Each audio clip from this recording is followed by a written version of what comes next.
지난주에 이어서 오늘도 팔복에 대해서 말씀을 드리겠습니다. 예수님께서 산상수훈을 시작하면서 맨 처음 하신 말씀이죠. 산상수훈의 말씀은 크게 두 부분으로 나누어집니다. 첫 번째 복부터 네 번째 복까지는 하나님과 관계가 있는 말씀이고, 그리고 다섯 번째부터 여덟 번째까지는 사람들에 대한 태도와 관련이 있는 말씀입니다. 팔복을 보면 헬라어로 복되도다라는 말로 시작이 됩니다. 우리말은 심령이 가난한 자는 복이 있나니, 긍휼히 여기는 자는 복이 있나니, 우리말의 순서는 이렇게 되어 있지만 헬라어 원문을 보면 복되도다 이렇게 시작을 합니다. 8가지 복이. 다시 말하면 예수님의 팔복 말씀은 명령형으로 되어 있지 않다는 것입니다. 이러이러한 사람이 복이 있으니 여러분도 이러이러한 사람이 되십시오 라고 말씀하지 않고, 이러이러한 사람이 복이 있다고 선언을 하고 있다는 것입니다. 그러면 여기 팔복에 해당되는 사람들은 어떤 사람들이냐, 이렇게 우리가 질문을 해본다면, 예수님의 말씀을 듣고 예수님의 부르심을 받아 예수님 앞에 나온 제자들을 가리킵니다. 이것을 오늘 우리에게 확대하여 적용하면 예수님의 말씀을 듣고 믿음으로 반응하여 교회 공동체 안에 소속되어 예수님의 제자로 살아가는 사람들을 가리킵니다. 그러니까 이러이러한 조건을 갖추어야 여러분들이 복 있는 사람이 아니라 이미 예수님의 말씀을 듣고 믿음으로 반응하여 예수님 앞에 나온 여러분이 복 있는 사람입니다. 이렇게 선언하고 있는 것이 팔복의 특징이라는 거죠. 자, 옆에 계신 분들과 한번 인사하겠습니다. 뭐라고 인사를 하느냐면, 당신은 복 있는 사람입니다. 예. 그렇게 여러분들이 축복하는 사람이 돼요. 당신은 복 있는 사람입니다. 그러면 예수님의 부르심에 반응한 제자들은 어떤 특징을 가지고 있느냐? 전반부 4가지 복을 보니까 심령이 가난한 자, 애통하는 자, 온유한 자, 의에 줄이고 목마른 자. 예수님의 부름에 반응하여 예수님 앞에 나온 사람들이 이러이러한 사람들이라는 겁니다. 그런데 이러한 사람들을 세상의 기준으로 바라보면 결코 복 있는 사람이 아니라는 것이죠. 다시 말하면 예수님이 말씀하고 있는 복의 기준과 세상의 기준이 다르다는 것입니다. 우리는 나를 바라볼 때도 그렇고 내 주변의 사람들을 바라볼 때도 세상의 기준을 가지고 참 나는 복 있는 사람이야, 반대로 나는 복이 없는 사람이야, 또 다른 사람을 향해서도 저 사람은 복 있는 사람이야, 아니 저 사람은 복 없는 사람이야, 그렇게 우리가 판단하고 평가하는데, 진정으로 믿음의 사람들은 예수님의 기준, 성경의 기준을 가지고 나와 다른 사람을 복 있는 자, 복이 없는 자로 분별할 수 있어야 된다는 것입니다. 여러분, 팔복의 말씀을 마음에 깊이 새기고 믿는 사람들은 여러분 자신이 복 있는 사람이라고 믿게 될 것입니다. 심령이 가난한 자는 정말 내가 의지할 분은 하나님밖에 없다고 믿는 사람입니다. 그래서 하나님의 긍휼, 하나님의 도우심, 하나님의 은혜와 사랑을 간절히 구하는 사람이에요. 그 사람이 복 있는 사람입니다. 그래서 우리가 세상을 살아가면서도 주일이 되면 어김없이 하나님 앞에 나와 사모하는 마음으로 예배를 드리고 간절한 마음으로 기도를 하면서 하나님의 은혜와 긍휼, 사랑을 구합니다. 그 사람이 복 있는 사람이라는 거죠. 세상적으로 많은 것을 누리고 가지고 있다 할지라도 그가 하나님을 필요로 하지 않고 하나님의 말씀을 듣지 않고 하나님을 찾지 않는 사람이라면 결코 복 있는 사람이 아니라는 거죠. 진짜 믿음을 가진 사람은 예수님의 기준을 가지고 자신을 바라보면서 나는 참으로 복 있는 사람입니다 라고 여러분들을 규정하고 또 인정하고 선포할 것입니다. 저는 여러분들이 진정으로 복 있는 사람임을 믿고 복 있는 자로 살아갈 수 있기를 주님의 이름으로 축원합니다. 아멘을 안 하는 것 보니까 별로 동의를 안 하시는 것 같은데 지난 주일 말씀을 다시 들으시기를 바랍니다. 그러면 5번째 복부터 8번째 복은 사람들에 대한 태도와 관련이 있다고 그랬잖아요. 첫 번째부터 4번째는 하나님에 대한 태도와 관련이 있습니다. 하나님 앞에 심령이 가난하고 하나님 앞에 애통하고 하나님 앞에 온유하고 하나님 앞에 의에 줄이고 목마른 자가 복이 있는 사람인데 5번째부터 8번째 복은 사람들에 대한 태도와 관련이 있다는 거예요. 그러면 이 사람들은 어떤 사람들이냐? 가난하고 애통하고 온유하고 의에 줄이고 목마른 자가 하나님 앞에 나와서 하나님의 은혜를 경험하게 될 때 갖게 되는 특성이에요. 첫 번째 한번 보겠습니다. 5번째 복인데요. 7절이죠.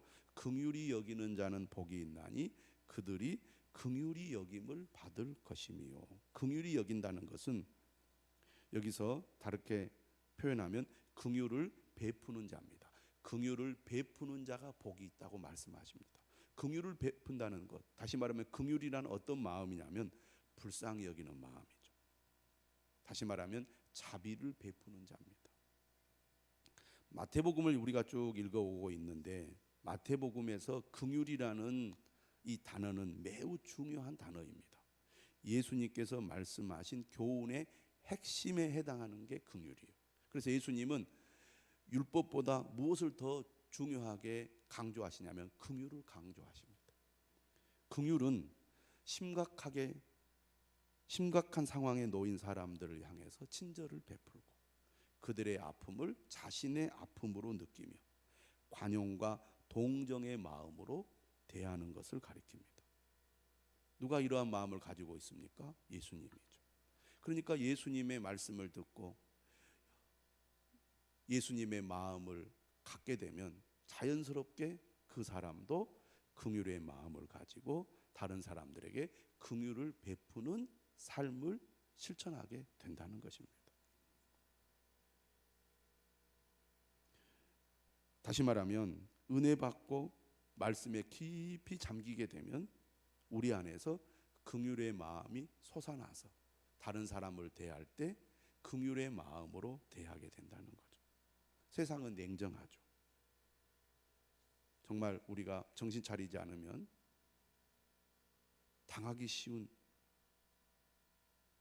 사람이 될 수밖에 없습니다. 그러다 보니까 복잡하고 경쟁이 심한 세상에서 우리가 살아가려면 악착같이 남에게 당하지 않고 내 자신을 지키고 내 이익을 보호하는 삶을 살아갈 수밖에 없습니다.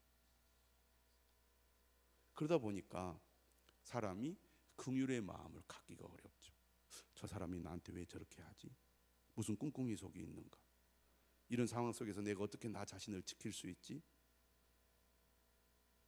냉철하게 되고 다른 사람을 경계하게 되고 어떻게 해서든지 내 이익을 추구하려는 사람이 되기가 쉽습니다. 그런데 하나님의 은혜를 받고 예수님의 마음을 품게 되면 다른 사람을 긍휼히 여기는 마음이 우리 안에서 점점 커져가게 됩니다. 긍휼은 비참한 상태에 놓인 사람을 엄격한 잣대로 대하지 않고 상대방의 입장을 헤아리고 자신을 희생하면서 돕는 사람을 가리킵니다. 여러분, 사람은 긍휼이 없이는 살아갈 수가 없습니다. 여러분, 국가가 어느 정도 이제 풍요로워지고 국가의 어떤 경제적 수준이 높아지면 복지 혜택이 많아집니다. 그래서 국민들의 마음을 얻기 위해서 권력자들은 어떤 행동을 취합니까? 긍휼을 베푸는 행동을 취하죠. 경제적으로도 그렇고 사법적으로도 그렇습니다. 그래서 여러 이렇게 법을 어겨서 활동에 묶인 사람들 이렇게 풀어주는 어떤 사면을 정기적으로 하잖아요. 한번 실수했다고 다시는 기회를 주지 않는다면 얼마나 삶이 고통스럽겠습니까? 사람은 긍휼이 없이는 살아갈 수가 없어요. 국가도 국민들의 마음을 얻기 위하여 그런 행동을 취하는데 예수 그리스도의 은혜를 받은 사람도 그러한 삶을 실천하는 것이 당연하다는 얘기입니다. 긍휼을 경험한 사람은 새로운 출발을 할 수 있고 자신들의 죄나 빚으로부터 벗어나는 감격을 얻을 수 있습니다. 다시 말하면 긍휼은 예수님께서 베푸신 긍휼에 대한 반응으로 동료를 향해서 표현되는 것입니다. 그러니까 하나님의 은혜와 사랑을 받으면 받을수록 우리 안에 긍휼의 마음이 풍성해지고 그것이 다른 사람을 향해서 긍휼을 베푸는 삶으로 나타난다는 것입니다. 주님의 은혜와 사랑을 받고 있습니까? 그 사랑이 여러분 마음에 충만하여서 다른 사람을 향한 긍휼의 마음과 긍휼의 실천을 하고 있습니까? 그렇다면 여러분은 복 있는 사람입니다 라고 주님이 말씀하는 거죠. 여러분, 신약 성경에 등장하는 바리새인들은 누구보다도 하나님의 말씀을 철저히 지키는 삶을 살았습니다. 그런데 그들은 세리와 죄인들을 향하여 긍휼을 베풀지 않았습니다. 다시 말하면 하나님이 진짜 원하시는 것이 무엇인지 알지 못했다는 겁니다. 그들은 율법을 강조했지만 율법의 정신인 긍휼은 버린 사람들이죠. 오늘 우리도 그런 사람이 될 수 있습니다. 하나님의 말씀을 잘 알기 때문에 하나님의 말씀을 잘 지켜야 한다는 생각이 강하면 강할수록 우리는 하나님의 말씀이 잣대가 돼서 그렇게 하지 못하는 사람을 정죄하거나 비판하거나 그런 사람들을 지적하는 사람이 되기가 쉽다 그 말입니다. 그런데 하나님의 은혜를 경험하는 사람들은 긍휼의 마음을 가지고 다른 사람들을 너그럽게 품는다는 거죠. 또 우리의 삶이 힘들고 어려우면 다른 사람을 향하여 긍휼을 베풀기가 쉽지 않죠. 자신의 심리 상태가 좋지 않고 결핍을 느끼고 있을 때 타인의 필요를 돌아보고 열린 마음으로 관용한다는 것은 쉬운 일이 아닙니다. 다시 말하면 어느 정도 삶의 여유가 있는 사람이 다른 사람들에게 긍휼을 베풀기가 더 쉽다는 것이죠. 그런데 주님 앞에 나온 사람들은 대부분 자신의 삶이 힘들고 어렵기 때문에 주님 앞에 나오거든요. 그럼 그런 사람들이 어떻게 긍휼을 베푸는 삶을 실천할 수 있겠습니까? 바로 하나님의 은혜가 임해야 가능한 거죠. 비록 내 형편이 어렵고 내 삶의 환경이 어려워도 하나님의 은혜와 사랑, 성령의 충만한 역사가 그 사람의 마음에 부어지면 어려워도 다른 사람을 도와요. 어려워도 다른 사람을 긍휼히 여기는 삶을 실천합니다. 그래서 여러분도 그런 분들을 주변에서 봤겠지만 저도 자라오면서 정말 긍휼을 베푸는 사람은 어떤 사람이냐? 잘 사는 사람이 아니에요. 돈 많은 사람이 아닙니다. 은혜 받은 사람, 믿음 있는 사람이 긍휼을 베풀어요. 오히려 부자라든지 부를 추구하는 사람은 작은 돈에도 민감하기 때문에 잘 쓰지 않거든요. 아끼고 모으고 절약하는 데 익숙하지 남에게 베풀고 남에게 선을 행하는 것을 쉽게 하기가 어렵습니다. 그런데 오히려 어려움 가운데 살아가는 사람들이 하나님의 은혜와 사랑을 경험하니까 베풀고 나누고 돕고 긍휼히 여기는 삶을 살아가더라 그 말입니다. 이처럼 이웃을 향해 긍휼을 베푸는 사람은 하나님의 긍휼을 얻게 됩니다. 이게 은혜의 선순환이에요. 우리가 은혜 받으니까 긍휼을 베풀고 긍휼을 베푸니까 하나님의 더 큰 은혜가 임합니다. 이게 은혜의 선순환이죠. 마음이 인색해지고 마음이 닫혀 있으면요, 그것이 악순환이 되어서 우리의 삶이 더 힘들어지거든요. 아이고 나는 힘들고 어려우니까 다른 사람 돌아볼 겨를이 없어 이렇게 생각하는 분들이 있습니까? 아닙니다. 오히려 내가 하나님께 받은 은혜가 얼마나 큰지를 알고 나보다 더 어려운 사람을 돕고 위로하고 그에게 자비를 베푸는 삶을 실천해 보십시오. 그러면 하나님의 더 큰 은혜가 여러분에게 임할 뿐만 아니라 여러분의 삶도 하나님께서 달라지게 만들 것입니다. 하나님이 내게 주신 것이 아무것도 없기 때문에 나는 아무것도 할 수 없습니다. 이러면 이게 악순환이 돼요. 내게 주신 은혜가 큽니다. 이것을 알고 믿고 행할 때 하나님의 복이 더 열리는 것이죠. 여러분에게는 타인을 향한 긍휼의 마음이 있습니까? 그렇다면 복 있는 사람입니다. 여섯 번째 복은 마음이 청결한 자는 복이 있나니 그들이 하나님을 볼 것이미요 라는 말씀입니다. 마음이 청결한 자, 물론 하나님과의 관계에서도 마음이 청결해야겠지만 여기서 다른 사람과의 관계에서 마음이 청결한 자를 가리킵니다. 마음이 청결하다는 것은 마음의 진실함과 순수함을 가리킵니다. 이것은 무엇과 반대되는 태도예요? 거짓과 반대되는 태도입니다. 거짓과 반대되는 태도라는 것은 뭘 가리키냐면 겉과 속이 다르지 않다는 것입니다. 예수님의 산상수훈에는 특별히 당시 바리새인과 서기관들의 위선을 지적하는 말씀이 나오죠. 뒤에 보면 겉과 속이 다른 사람, 외식하는 자, 위선자라고 예수님이 책망을 합니다. 이중적인 사람이죠.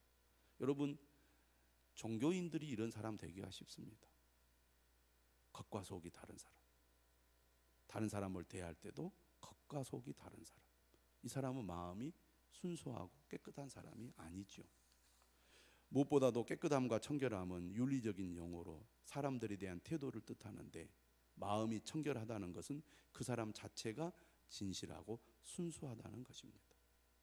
하나님의 은혜와 사랑을 경험한 사람, 내가 의지할 분은 하나님밖에 없어서 오직 하나님의 긍휼과 하나님의 사랑과 하나님의 도우심을 구하는 사람은 마음이 어떻게 됩니까? 깨끗해지죠. 그래서 은혜 받은 사람의 특징, 진짜 은혜 받은 사람은요, 마음이 순수해요. 깨끗해집니다. 우리가 세상에 살다 보면 늘 세상 욕심이 커질 수밖에 없습니다. 물질에 대한 욕심, 권력에 대한 욕심, 명예에 대한 욕심. 이런 욕심이 클수록 진실하고 순수해지기가 어렵습니다. 그런데 하나님의 은혜와 사랑을 받으면 마음이 깨끗해져요. 나이가 들고 교회에서 직책이 커져도 정말 믿음이 좋은 사람들의 특징은 마음이 깨끗해진다는 거예요.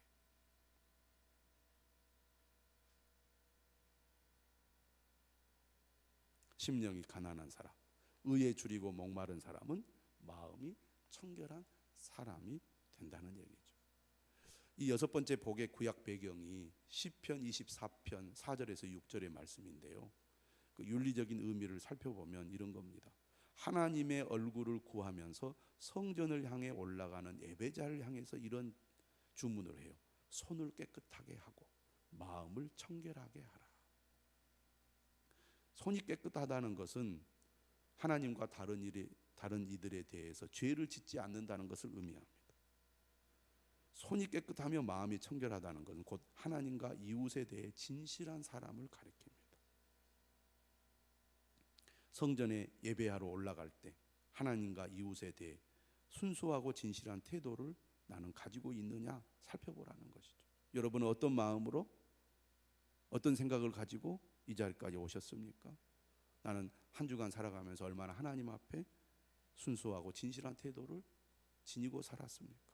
다른 사람들에 대해서 얼마나 순수하고 진실한 태도를 가지고 살았습니까? 그것을 살피고 하나님 앞에 나오라는 거죠. 그런 사람이 복을 받고 구원의 하나님께 의를 얻을 것이라고 시편 24편은 말하고 있습니다. 이처럼 참된 예배자는 마음이 청결해지고 마음이 청결한 자는 하나님을 보게 될 거라고 말씀하고 있습니다. 하나님을 본다는 표현은 은유적으로 하나님을 아는 것을 가리킵니다. 다시 말하면 하나님을 경험하는 것을 얘기하죠. 다른 사람을 향하여 마음이 청결한 사람이 하나님을 경험하는 은혜와 복을 누리게 된다는 것입니다. 그러니까 하나님과의 관계, 다른 사람과의 관계가 분리되어 있지 않다는 거죠. 우리가 사람을 대하다 보면 참 저 사람이 참 맑은 사람이다, 이런 걸 우리가 느낍니다. 하나님의 은혜만을 구하고 그 은혜가 없이는 살 수 없다는 마음으로 늘 하나님을 간절히 찾는 사람은 다른 사람을 향해서도 깨끗한 마음, 착하고 순수한 마음으로 상대방을 대합니다. 그런 사람이 하나님을 볼 것이라고 말씀하고 있습니다. 7번째 복은 화평하게 하는 자는 복이 있나니 그들이 하나님의 아들이라 일컬음을 받을 것이미요 라고 말씀합니다. 화평하게 하는 사람이란 평화로운 상태가 되도록 적극적으로 활동하는 사람을 의미합니다. 분쟁과 갈등이 끊이지 않는 땅에서 화평하게 하는 사람들은 하나님의 아들들로 불릴 것이기 때문에 복되다고 선언합니다. 여기서 하나님의 아들들이라는 말은 하나님의 성품을 나타내는 사람들에게 붙여지는 호칭이에요. 하나님의 아들들이라고 불리는 것 자체가 최고의 영예라고 할 수 있겠습니다. 화평하게 하는 사람이 하나님의 아들로 불리는 이유는 평화를 주시는 것이 하나님의 성품이기 때문입니다. 하나님의 아들들은 하늘나라 아버지를 닮습니다. 반대로 사탄의 아들들은 사탄을 닮는 거죠. 사탄의 성향을 갖게 됩니다. 하나님의 아들은 평화를 전하지만 사탄의 아들은 분쟁을 일으킵니다. 화평하게 사는 사람은 어떤 사람입니까? 화평하게 하는 사람은 원수를 용서하고 박해하는 자와 싸우기보다는 오히려 그를 위하여 기도하는 사람입니다. 복을 구하는 사람입니다. 우리 영어로 그런 표현 쓰죠.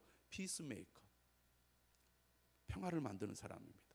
트러블 메이커, 늘 갈등과 분쟁을 일으키는 사람입니다. 우리 주변에도 우리가 살아가면서 피스메이커가 있고 트러블 메이커가 있습니다. 가정에서도 마찬가지. 여러분은 가정에서 피스메이커입니까? 트러블 메이커입니까? 직장에서 여러분은 피스메이커입니까? 트러블 메이커입니까? 교회 소그룹 속에서 여러분은 피스메이커입니까? 트러블 메이커입니까? 마음이 복잡하고 늘 시기와 질투가 많고 욕심이 가득할수록 피스메이커가 아니라 트러블 메이커가 되기가 쉽죠. 내가 받은 모든 것이 하나님의 은혜로 된 것이고 나 같은 죄인 용서하신 하나님의 은혜가 얼마나 크다는 것을 아는 사람은 평화를 만드는 사람이 됩니다. 누가 트러블 메이커의 역할을 했습니까? 오히려 바리새인들이나 서기관들이 트러블 메이커의 역할을 했어요. 누구보다도 하나님을 잘 믿는다고 하는 사람, 하나님의 말씀을 잘 안다는 사람들이 트러블 메이커의 역할을 한 거예요. 그러나 복 있는 사람은 어떤 사람입니까? 평화를 만드는 사람입니다. 나 때문에 갈등이 있는 공동체가 평화가 이루어진다면 그 사람은 피스메이커입니다. 어떤 사람이 그 안으로 들어가면 꼭 시끄러워.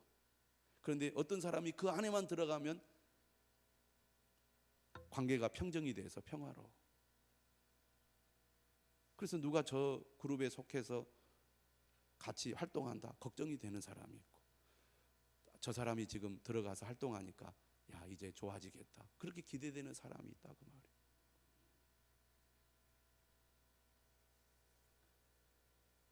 하나님의 백성은 적극적인 활동으로 땅의 갈등을 평화로운 상태로 만드는 사명을 부여받았습니다. 평화의 분위기에 뛰어들어 분쟁을 일으키는 사람은 하나님의 성품이 아니라 분쟁의 왕인 사탄의 성품을 가진 사람들입니다. 예수님 어떤 사람이 복이 있다고 말합니까? 평화를 만드는 사람이죠. 나로 인하여 공동체가, 가정이, 이웃이 평화를 누린다면 그 사람은 복 있는 사람입니다. 하나님의 평화가 그 마음에 가득한 사람은 평화를 만들 것입니다. 마지막으로 8번째 복은 의를 위하여 박해를 받은 자는 복이 있나니 천국이 그들의 것임이라고 말씀하고 있습니다. 박해는 하나님에 대한 충성심이 가져오는 결과입니다. 여러분, 주님이 복 있는 사람이라고 선언하면서 여러분은 복 있는 사람입니다. 그런데 박해를 받을 것입니다. 어처구니 없는 말이죠. 팔복의 끝은 박해입니다. 주님이 좋아서 주님의 말씀을 듣고 주님 앞에 나와서 주님을 따랐는데 여러분은 복 있는 사람입니다. 그런데 박해를 받을 것입니다. 환장할 말이죠. 어떻게 보면 여러분 예수님 잘 믿으시기 바랍니다. 그러면 엄청 고생하게 될 겁니다. 그런 얘기예요. 아이러니하죠. 예수님이 말씀하신 복이 아이러니합니다. 우리는 하늘나라의 자녀입니다. 그런데 우리는 이 땅에 살고 있어요. 그러니까 땅의 세력으로부터 박해를 받는 것이 당연하다는 게 예수님의 논지입니다. 실제로 예수님의 제자들이 그러한 삶을 살았고 기독교의 역사가 그것을 증명하고 있습니다. 하늘나라 백성이 땅의 세력으로부터 박해를 받는 것 당연한 것입니다. 오늘 본문 뭐라고 되어 있냐면 의를 위하여라고 되어 있어요. 의는 하나님의 측면에서 볼 때는 하나님의 의로운 행위를 가리킵니다. 그의 백성들에게 구원을 베풀고 은혜를 주고 악한 자들에게 심판을 행하는 게 하나님의 의죠. 사람의 측면에서는 하나님과 다른 사람에게 의를 실천하는 겁니다. 의를 실천하다는 것은 곧 하나님의 말씀대로 살아가는 것을 가리킵니다. 그런데 10절을 보시면 의를 위하여라고 되어 있는 말씀이 12절에서는 나로 말미암아라는 말씀으로 예수님이 표현하고 있다는 거죠. 의를 위하여와 나로 말미암아가 평행을 이루고 있어요. 다시 말하면 의 때문에 받는 박해는 곧 예수님 때문에 받는 박해입니다. 예수님 때문에 받는 박해란 건 뭘 말합니까? 예수님의 말씀대로 살다 보니 세상에서 박해를 받더라는 것입니다. 의를 추구하는 것은 하늘나라 제자의 특징이고 하늘나라의 제자는 땅에서 살아가므로 하늘나라의 자녀로 사는 자들에게는 땅의 세력이 주는 박해가 뒤따른다는 것입니다. 이런 점에서 박해를 받는다는 것 자체가 의를 추구하고 있다는 증거가 됩니다. 좋은 것이 좋은 거라고, 좋은 것이 좋은 거라고 세상 사람들, 특히 이제 가족과 괜히 갈등을 일으키면서까지 교회를 다닐 필요가 뭐가 있겠느냐 이렇게 생각을 하죠. 그래서 우리는 타협을 합니다. 내 마음 편하고자, 또 가족과의 갈등을 부추기지 않고자 타협을 하죠. 그런데 진짜 하나님을 사랑하고 예수님의 말씀을 듣고 믿음으로 반응하는 사람은 박해가 따르게 됩니다. 꼭 그렇게 믿어야 되냐고, 유별난에 한번 교회 안 간다고 뭔 일나 매주 가면서 이번 한 주는 우리랑 함께 보내야지, 이런 식이죠. 그래야지요. 직장이고 가정이고 믿는 사람들을 내버려 두지 않습니다. 은근슬쩍 괴롭히고 믿음을 조롱하고 말씀대로 살지 못하도록 방해합니다. 우리나라는 본격적인 박해가 있는 나라는 아직 아니잖아요. 오히려 어떻게 보면 이런 은근슬쩍 우리의 신앙을 흔들어 놓는 교묘한 박해가 더 힘들 수도 있어요. 박해를 직접적으로 하게 되면 믿음을 지키기 위해서 싸울 수 있는데 교묘한 유혹이 더 속아 넘어가기가 쉽기 때문이죠. 의 때문에 받는 박해는 타협이나 배교를 거부하기 때문에 오는 것입니다. 달리 표현하면 하나님에 대한 충성심이 가져오는 결과입니다. 어떤 사람이 복이 있습니까? 의를 위하여 박해를 받는 사람이 복이 있습니다. 여러분은 지금 의를 위하여 얼마나 박해를 받고 있습니까? 그들은 천국이 그들의 것이라고 주님 선언합니다. 첫 번째 복인 심령이 가난한 자에게 천국이 그들의 것이라고 예수님이 선언하셨잖아요. 근데 마지막 8번째 복도 천국이 그들의 것이다, 현재 소유하고 있다, 이렇게 말하고 있는 겁니다. 하나님 나라를 예수님이 가져오셨어요. 이 땅에 그 하나님의 나라에 이미 소속된 자다, 하나님의 통치 아래에 있는 사람이다 라는 말씀이에요. 그러면서 11절과 12절은 팔복에 대한 확장의 말씀을 줍니다. 나로 말미암아 너희를 욕하고 박해하고 거짓으로 너희를 거슬러 모든 악한 말을 할 때에는 너희에게 복이 있나니, 복이 있다는 거예요. 욕먹는 게 복이라는 것입니다.